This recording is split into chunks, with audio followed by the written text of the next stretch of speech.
Video will go over the fundamental program. Fundamentals are for those that have no CrossFit experience. It's pretty much for people who haven't really worked out before and will need to learn basic movements.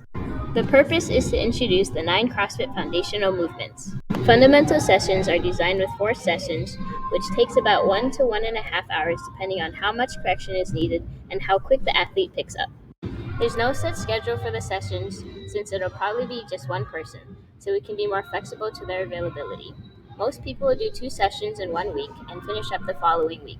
Some people will do all 4 consecutive days. It's up to them. They can take as long or as short as they want to complete the 4 sessions. The cost is $300. If it is more than one person, they can get a discounted rate, but all parties will have to attend all sessions together. See me or Jen for those cases. The 9 foundational movements mentioned earlier will be presented in 3 series. The squat series that introduces the air squat, front squat, and overhead squat.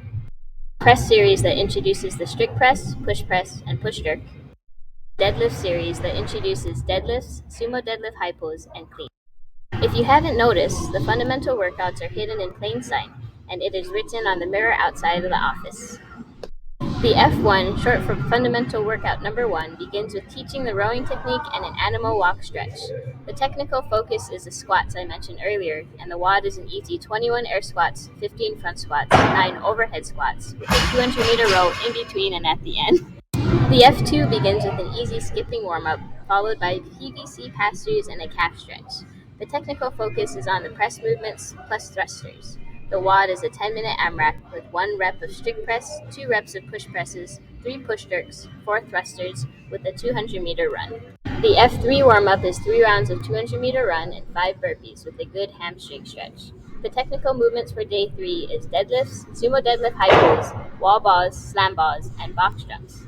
The WOD is just 3 rounds of 6 deadlifts, 6 wall balls, 6 box jumps, and 6 burpees. For their last session, the warm-up is band sprints and do some hip mobility stretches. The technical movements to teach are cleans, pull-ups, push-ups, ring dips, and kettlebell swings. The WOD is 4 times, starting with a 1-time 400-meter row, then 3 rounds of 10 kettlebell swings, 8 ring rows, 6 push-ups, and 4 cleans. This is the time to point out and correct them on what they need to do and fix. Show them how to properly deload the bar. Talk to them and get to know them. Make them feel comfortable that they'll want to come back and be part of the Zeus community. You are their first familiar face. They will already feel a little more comfortable with you when they see you. Let all the coaches know what injuries or limitations they have so everyone can be on the same page and be aware. Show them progression movements if they can't do something yet.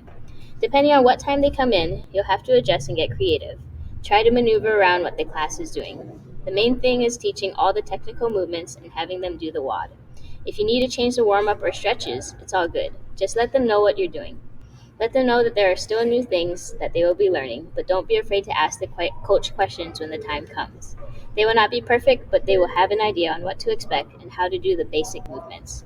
If you have a buddy that doesn't want to pay the $300, you can coach them on the side at another gym and use all of these workouts. Just let us know that they've completed the fundamentals outside and they can join the class.